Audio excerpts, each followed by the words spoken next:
Hello everyone, তো এবার আমি হাজির হলাম মোল্ডেড ক্লের সাহায্যে আরও একটি ধূপদানি তৈরির ভিডিও নিয়ে।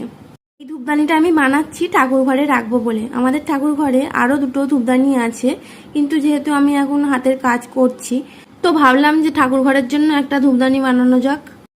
এর আগে আমি যেই ধূপদানিটা বানিয়েছিলাম সেটা ছিল আমাদের ঘরের জন্য। এই ধূপদানিটা ছিল পদ্ম ফুলের ডিজাইনের ওপর, এটা হচ্ছে কুলোর ওপর। মোল্ডেড ক্লে ইউজ করে আমি প্রথমেই দুটো ধূপদানি তৈরি করে ফেললাম।